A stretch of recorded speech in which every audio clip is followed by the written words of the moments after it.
सत्संगत्वे निस्संगत्वं निस्संगत्वे निर्मोहत्वं निर्मोहत्वे निश्चलतत्वं निश्चलतत्वे जीवन्मुक्तिः पुनरपि जननं पुनरपि मरणं पुनरपि जननी जठरे शयनम् इह संसारे बहुदुस्तारे कृपया पारे पाहि मुरा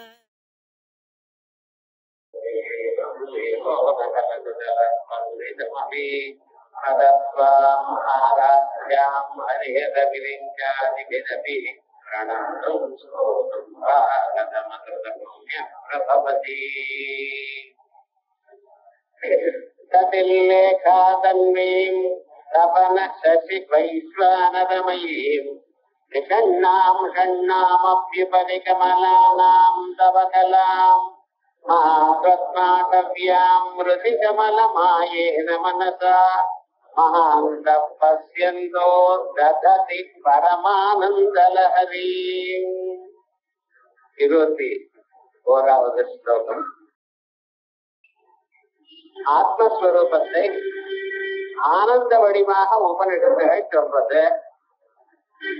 அந்த ஆனந்த வடிவமான ஸ்வரூபத்தை நாம் எப்பொழுது எப்படி இப்பிறவில அடைகிறது என்கிறது பரமாத்லாதகர பிரயோகமாக இங்கே சொல்லப்படுறது. இந்த சௌந்தர்யலஹரிங்கிற பிரகரணம் சாஸ்திரம்னு முன்னாலேயே பார்த்திருக்கோம். இந்த சாஸ்திரத்துல ஒரு மனுஷன் இந்த பலத்தை எப்படி அடையிறது என்கிறதையும் சொல்றது, அதனுடைய ஸ்வரூபத்தையும் சொல்றது. வெறும் ஸ்வரூபத்தோடு சொல்லி நிக்கல, அதை அடையிறது தஸ்தேத போத மக்கர்மே திப்ரதிஷ்டா வேதா சர்வாங்காணி சத்தியமாயதனம் அப்படின்னு உபனிஷத்துகள் சொல்ற மாதிரி இதுக்கு நாம் எடுத்துக்கொள்ள வேண்டியதான முயற்சிகள் என்ன, அந்த முயற்சிகளை நாம் அனுபவிப்போமேயானால் கடைபிடிப்போமேயானால் எப்படி நமக்கு அந்த அனுபவமானது ஏற்படும், இவைகளும் சேர்த்து சொல்றோம். அதுல ஆனந்த வடிவமாக இருக்கக்கூடியதான ஆத்மஸ்வரூபம் பிரம்மத்தை அம்பாளாக வசித்து அந்த அம்பாளுடைய ஸ்வரூபம் நம்ம சரீரத்துக்குள்ள எப்படி இருக்கு, அதை எப்படி நாம் அறிந்து கொள்ளலாம், அதை எப்படி நாம் அனுபவிக்கலாம் அப்படிங்கறத இந்த ஸ்லோகம் நமக்கு சொல்லும். ஆகையால் இந்த ஸ்லோகத்துக்கு பரமாத்லாதகர பிரயோகம்னு பேர். இதுல சில பதங்களை பார்ப்போம். ததில்லேகா தன்மே தபன சசி வைஸ்வானரமயீம் விஷண்ணாம் ஷண்ணாமப்யுபரிகமலானாம் தவகலாம் மகாபத்மாடவ்யாம் ருதிகமலமாயேன மனசா மகாந்தः பஸ்யந்தः தததி பரமானந்தலஹரி. மகாந்தः மகான்கள், பஸ்யந்தः பார்த்து கொண்டே, தததி பரமானந்தலஹரி பரமானந்த பெருக்கை அடைகிறார்கள். இதுல மகானந்தகான்னு கொண்டு மகானந்தான மகான்கள் எப்படிப்பட்டதான ஒரு மகான்கள்? சனகாதிகள், எல்லாவற்றையும் துறந்தவர்கள், வாழ்க்கையில இது வேணும் அது வேணும் எனக்கூடியதான ஆசைகளை எல்லாம் துறந்தவர்கள். அப்படிப்பட்டவர்கள் பஸ்யந்தகா பார்த்து கொண்டே பரமானந்த லஹரியும் ததந்தா அந்த பரமானந்த லஹரியே அனுபவித்துக் கொண்டிருந்தார். அப்ப இந்த ஸ்வரூபத்தை அடைவதற்கும் என்ன வேண்டி இருக்க அப்படின்னு முதல்ல சொல்ற. அது என்ன? அந்த பரமானந்தத்தை, பரமானந்தம்னா அளவில்லாததான ஒரு ஆனந்தம், ஏற்றத்தாழ்வில்லாதான ஒரு ஆனந்தம், பரமத்துவம். ஆனந்தத்துல பரமத்துவம் என்ன அப்படின்னு விஷயானந்தங்கள்லாம் அனுபவிக்கிற காலத்துல நமக்கு ஆனந்தம் மாதிரி காணப்படுறது. வஸ்துதா அதற்கு முன்னால நமக்கு ஆனந்தத்தை கொடுக்கல. ஆனந்தம் வரப்பறியன்னு வரலையே வரலையே வரலையேன்னு எதிர்பார்ப்புத்தான் இருக்கு. அந்த ஆனந்தம் போன பிறகு ஆஹா போயிடுதேன்னு கவலையர்.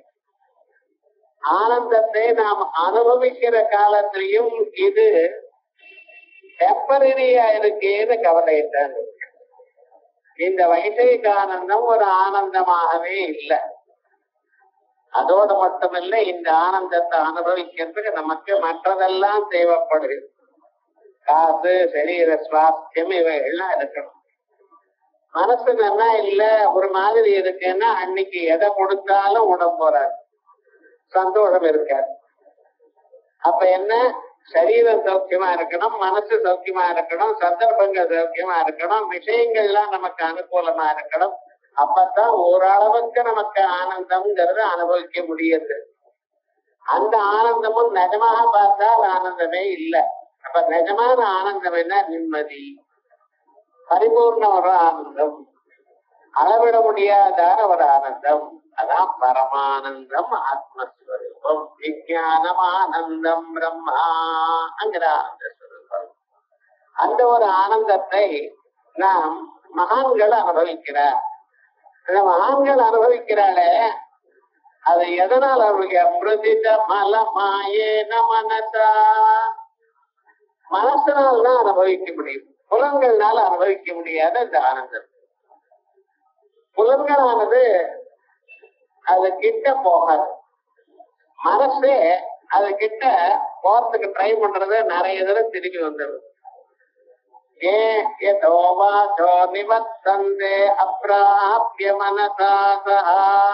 வாக்குக்கு மனசுக்கு எட்டாவல் மனசே திரும்பி வந்துடுறாங்க.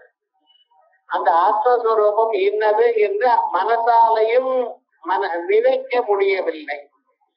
புலன்கள் என்ன பண்ணும், முடியாது.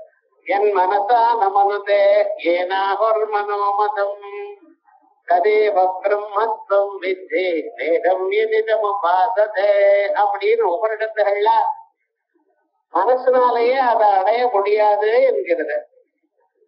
ஏன் மனசால அடைய முடியலையேன்னு கொஞ்சம் நம்ம பார்க்கணும். மனசு அதுக்கு இண்டிபெண்டன்ட் போர்ட்போலியோ இல்லை. கண்ணால எதை பார்க்கிறதோ அதுதான் மனசு அறியும். காதால நாம எதை கேட்கிறோமோ அதுதான் மனசு அறியும். மூக்கால எந்த வார்த்தையை முகர்ந்திருக்கோ அதுதான் மனசுக்கு தெரியும். மனசு தானே வெளியில வந்து இண்டிபெண்டா ஒரு பொருளையும் தியானம் பண்ணாது. இவை எல்லாம் கொண்டு வந்து வச்சா இது அதோட சேர்த்தா எப்படி இருக்கு சார், இப்படி எல்லாம் பண்ண மனசு. அவ்வளவுதான், மனசு தனியாக ஒரு காரியத்தையும் பண்ணாது. அந்த மனசு பரமாத்மாவை அறிய முடியாது, அறிய முடிவதில்லை மனசால். ஏன், புலன்கள் அறியல. புலன்கள் அறிந்திருந்தா அத மனசு தானும் அறிஞ்சிருந்தோம். புலன்களால அறிய முடியாது. அப்ப அது எப்படிதான் அறியறது அப்படின்னு வந்தா, மனச இவானுத்திரவியம் நேகனாஸ்தி கெஞ்சனா, மனசாலத்தான் அறிய முடியும்னு சொல்லிடும். மனசால அறிய முடியலேங்கிறேனே, இந்த மனசால இல்ல, அதற்கு தாங்கள் ஒரு ட்ரைனிங் கொடுத்திருக்கணும். என்ன ட்ரைனிங் கொடுத்திருக்கணும், அந்த மனசுல இருக்கக்கூடியதான அழுக்கு நீக்கப்பட்டிருக்கணும். அந்த அழுக்குகள்லாம் நீக்கினால் அந்த மனசு அது பிரம்மத்தை அறியக்கூடியதான நிலையை வரும். மனசுல என்ன அழுக்கு இருக்குது, அவித்யா, அஸ்மிதா, ராக, துவேஷ, அபினிவேசம் அப்படின்னு 5 கிளேசங்கள் மனசுல இருக்கு. எதை எடுத்தாலும் நான் தான் ஒரு கர்வம், சரீரத்தை நான் என்று நினைக்கிறது, இதெல்லாம் அவித்யம். அஸ்மிதா, எனக்கு சமானம் உண்டோ அப்படின்னு எந்த காரியமும் என்னால பண்ண முடியும் அப்படின்னு நினைக்கிறது அஸ்மிதா. எந்த பொருள் பார்த்தாலும் இது எனக்கு வேணும்னு அந்த பொருளுக்கு மேல ஒரு ஆசை வந்து பார்த்தா அதுக்கு ராகம்னு. நமக்கு பிடிக்காதான பொருளை நாம அதை தடுக்கணும்னு பாக்குறோமோ அதுக்கு துவேஷம்னு பேர். ஒரு பொருள் நமக்கு கிடைச்சத்தான் உண்டு, இல்லைன்னா பிராணம் விட்டாலும் பரவாயில்லை அப்படின்னு அதுல ஒரு பற்றுதல், தீவிரமான ஒரு பற்றுதல் இருக்கு, இதுக்கு அபினிவேசம். இப்படி இந்த மனசுல ஆயிரக்கணக்கான தோஷங்கள் உண்டு, ராகத்வேஷாதிகள்லாம் உண்டு. இவைகள்லாம் நீக்கப்பட்டதான மனதால் பார்க்கிறான். அதான் மிருதித மல மாயேனா, எவருடைய மனசுல விட்ட மலங்கள் எல்லாம் போய்விட்டதோ அன்று விட்டதோ, மாயே சூது வஞ்சனை இவைகள்லாம் இந்த மனசை விட்டு போயிடுதோ, அப்படிப்பட்டவர்களால் தான் பார்க்க முடியும். எங்க சார் பார்க்கிறேன்? மகாபத்மாட்டவியாம். எங்க பார்க்கிறேன்? மகாபத்மாட்டவியில பார்க்கிறேன். மகாபத்மாட்டவின்னு எங்க இருக்கு? நம்ம சிரஸ்தானத்துல, நம்ம தலையில இருக்கக்கூடியதான தாமரை இதழ், தாமரை இருக்கு, 1000 இதழ் தாமரை இதுக்கு மகாபத்மவன். மகாபத்மவன அந்தஸ்தே காரணானந்த விக்கிரஹே. அப்படி மகாபத்மவனம் 19 தாமரை. மகாபத்மன் என்ன? 1000 இதழ் இருக்கக்கூடியதான தாமரைக்கு மகாபத்மன்னு பேரு. அது பார்க்கறதுக்கு தாமரை காடு மாதிரி இருக்கு, அதனால மகாபத்மாட்டமின்னு சொல்றது. மகாபத்மவன அந்தஸ்தான்னு சொல்றதோ இல்லையோ, அப்படிப்பட்டதான அந்த தலையில இருக்கிற 1000 இதழ் தாமரையில மகாபத்மாட்டவியா மனசா மகாந்த பஸ்யந்தோ தததி பரமானந்தலஹரி. ஆமா, சிரஸ்ல இருக்குன்னு சொல்றீல, சிரஸ்ல எப்படி காணப்படும் அந்த சக்திய அப்படின்னா, இது உபனிஷத்துகள் சொல்றது. சகல வித்யந்தம், மின்னல் அடிச்சா போல அந்த ஸ்வரூபம், நாம் அந்த ஆத்மஸ்வரூபத்தை எப்படி பார்க்க போறேன்?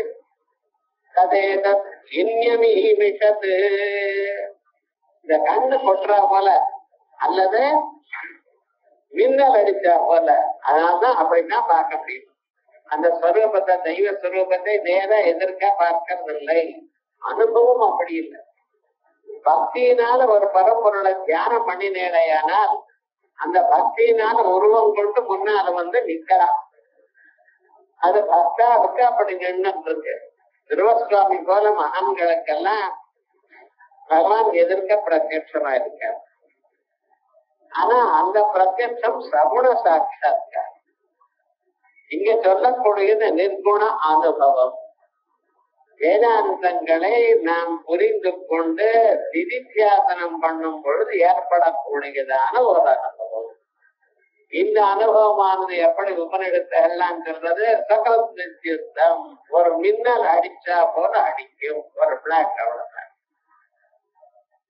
அதே சித்தித்தோ வியத்யுததா இது இன்னி மிகதான்னு சொல்றது சூப்பர். அந்த கண்ணு கொன்றா போலையும் மின்னல் அடிக்கிறா போலையும் இருக்கு. இத சாஸ்திரத்துல தட்டில் ஏகாசம ருச்சி சக்கரோபரி சம்ஸ்திதா அப்படின்னு இருக்கு. தட்டில் லேகா மின்னல் கொடி போன்றதாக காணப்படும். சக்கரோபரி சம்ஸ்திதா, நம்ம சரீரத்தில் இருக்கக்கூடியதான 6 சக்கரங்கள், மூலாதாரம், சுவாதிஷ்டானம், மணிபூரம், அநாகதம், விசுத்தி, ஆக்ஞா எனக்கூடியதான சக்கரங்கள். இது 6 சக்கரங்களை பத்தி வேதாந்தத்துல சுரேஸ்வராச்சாரியர் தட்சிணாமூர்த்தி வார்த்திகமான மானச உல்லாசத்துல இத பத்தி விஸ்தாரமா எழுதியிருக்கார். உபநிஷத்துகள்ல எங்கே ஏது இவைகள்லாம் சொல்லி இந்த வார்த்திகத்துல விஸ்தாரமா இத பத்தி எழுதியிருக்கார். இப்படி 6 சக்கரங்கள் சரீரத்துக்குள்ள இருக்கு. அந்த 6 சக்கரங்களுக்கு மேல சக்கரோபரி சம்ஸ்திதா அப்படின்னு இருக்கு இல்லையா? அதான் கிருஷ்ணாம் ஷண்ணாமப்யுபரி கமலானாம் தவகலாம். கிருஷ்ணாம் ஷண்ணாமபி உபரி 6 சக்கரங்களுக்கு மேல. இந்த 6 சக்கரங்கள் நிறைய சரீரத்துக்குள்ள விஷ்ணு சக்கரமா சக்கரம் இருக்காது கேட்கக்கூடாது. இது 6 சக்கரங்களுடைய தாத்பரியம் என்னன்னு முன்னால பார்த்து 5 பூதங்களை ஜெயித்து அர்த்தம். மூலாதாரத்துல பிருத்திவி பூதம், சுவாதிஷ்டானத்துல ஜலபூதம் அப்படின்னு ஒவ்வொரு பூத ஜெயம் ஏற்படும். அதற்கு பிறகு ஆட்சியில மனோஜயமும் ஏற்பட்டு பஞ்சபூதங்களும் மனசும் இவரை ஒன்றும் பண்ணாதான நிலையை அடைந்து அதற்கு பிறகு அதான் ஷண்ணாமப்யுபரி கமலானாம் தவகலாம் அப்படிப்பட்டதான தவகலா. இங்க கலான்னு சொன்னா சாதாக்கிய கலா, அழியாத கலை. அதான் பிந்து. அத மகாபிந்துஸ்தானத்தை தகல்லேகா தன்வீம் தபனசசி வைஸ்வானரமயீம். எப்படி சூரியன், சந்திரன், நெருப்பு, இந்த மூணு வடிவமாக இருக்கக்கூடியதான ஸ்வரூபம். இதான் விராட்ட சொல்லும் பொழுது விராட் இந்த மூணு வடிவமாக இருக்கார் அப்படின்னு சாஸ்திரங்கள் சொல்றாங்க. அப்படிப்பட்டதான் அதற்கு மேல் பாகத்தில் அப்படின்னு அர்த்தம். அதான் தபனசசி வைஸ்வானரமயீம் நிகண்ணாம் ஷண்ணாமப்யுபரித கபலானாம் தபகலாம் மகாபத்மாடவ்யாம் ஹ்ருதிகமலமாயேன மனசா மகாந்தம் பஸ்யந்தோ தததி பரமானந்தலஹரி. இந்த பரமானந்தலஹரியான ஒரு ஸ்வரூபம். இதுதான் ஆனந்தலஹரி, பரமாக்லாதலஹரி அப்படின்னு ஆக்ராதகர பிரயோகம். இந்த லஹரி சப்தமானது ஆச்சாரியால் இங்க போட்டிருக்கார். ஞாபகம் வச்சுக்கணும். 100 ஸ்லோகங்கள் இருக்க கிரந்தங்களுக்கெல்லாம் சதகம்னு வைக்கிறதா வழக்கம். ஒரு 100 ஸ்லோகம் ஒரு ஸ்லோகத்துல இருந்து அதுக்கு சதகம், சூரிய சதகம் அப்படி எழுதணும். அப்புறம் சதகம்னு 100 ஸ்லோகங்கள் இருக்கு. அப்ப சதகம்னு வைக்காம ஆச்சாரியார் சிவானந்த லஹரி, ஆனந்த லஹரி, சௌந்தர்ய லஹரி அப்படின்னு சொல்லியிருக்க. அதுக்கு ஒரு காரணம். இந்த ஒரு ஸ்வரூபமானது அந்த தெய்வத்தினுடைய பரபிரம்மத்தினுடைய ஒரு ஆனந்தத்தை நமக்கு வெளியேற்றுகிறது. அதனாலதான் இது வெறும் ஸ்தோத்திரம் இல்லை. இது வெறும் ஸ்தோத்திரமா இருந்தா அது சதகம், தசகம், அட்டகம், தட்சிணாமூர்த்தி, அட்டகம் அப்படின்னு சொல்றோம். ஆனா இங்க என்ன சொல்றது, அந்த ஆனந்தத்தை, ஆனந்த பெருக்கை நமக்கு உண்டு பண்ணுகிறது. இந்த ஒவ்வொரு ஸ்லோகத்திலையும் மந்திர மகிமை இருக்கு. அது தத்துவத்தையும் சொல்றது, அது மந்திரமாகவும் உபயோகப்படுகிறது. அதான் பரமாக்லாதலஹரி, உயர்ந்ததான ஒரு ஆக்லாத பெருக்கை, ஆனந்த பெருக்கை நமக்கு கொடுக்கிறது. இந்த ஆனந்த வாப்தி அடையறதுக்கு அது ஒரு பிரயோஜனம். சகலஜன விரோதம் போறது ஒரு பிரயோஜனம். இந்த ஸ்லோகத்தை படிச்சிருந்தோம்னா விரோதிகள்லாம் விரோதத்தை விட்டுருவாங்க. என்ன இவரோட பிரயோஜனம் இல்லைன்னு விட்டுருவாங்க. இதுக்கு ஒண்ணும் கட்டப்பட்ட ஒரு ஷட்கோணத்தை போட்டு அம்பாளுக்கு ஆவாகனம் பண்ணி ஒரு வாழைப்பழத்தை நிவேதனம் பண்ணி ஒரு 10 தடவை இந்த மந்திரத்தை சொல்லிட்டு